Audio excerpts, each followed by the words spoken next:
Good morning. Welcome to Monday Morning Motivation. And today I thought let's have a talk about feedback, because whatever you're doing in business, you're getting feedback. You're getting feedback all the time. And interpreting that feedback accurately is what helps us stay sane, probably, when we're trying to do business. More importantly, whatever feedback you're getting is valuable. And it doesn't matter whether it's negative or positive, it's actually telling you how to run your business. And you might have heard the phrase that your customers will tell you how to run your business.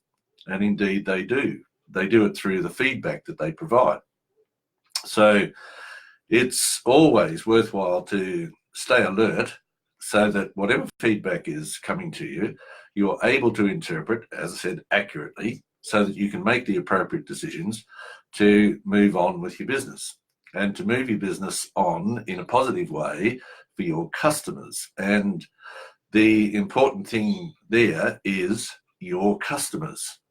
Are you hearing feedback from your ideal customer, or are you hearing feedback from somebody that you've tried to recruit, as it were, as a customer, who really isn't your customer?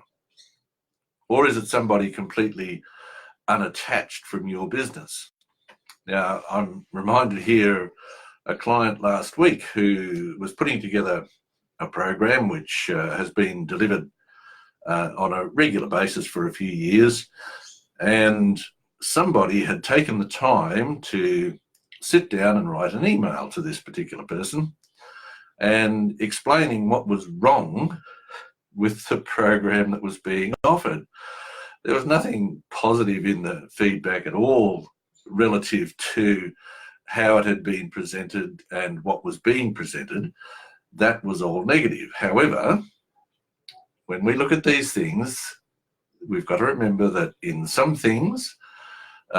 all things, there is some truth, and there is always a positive in there somewhere.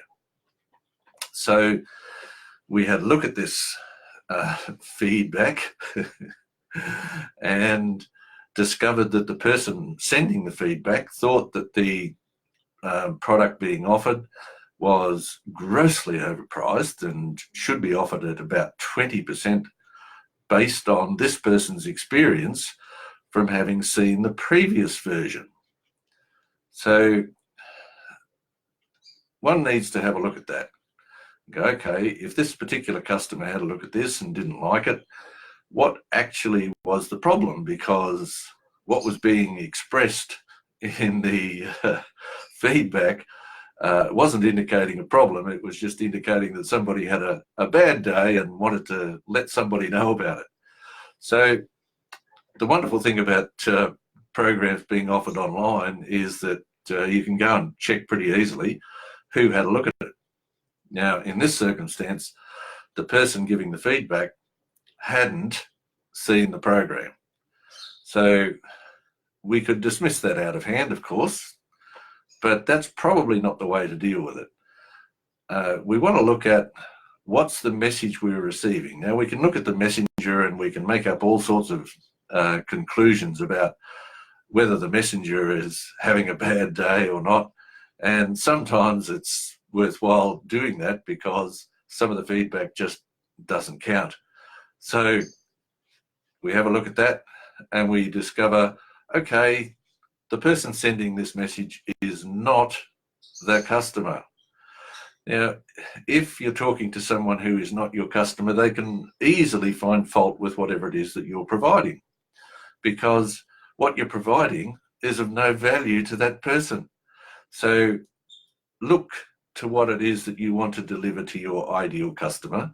And as long as you're delivering what it is that your ideal customer wants, when your ideal customer gives you feedback, whether it's positive or negative, pay attention. But don't allow yourself to be paying attention to things that aren't important just because somebody thought they needed to bring it to your attention.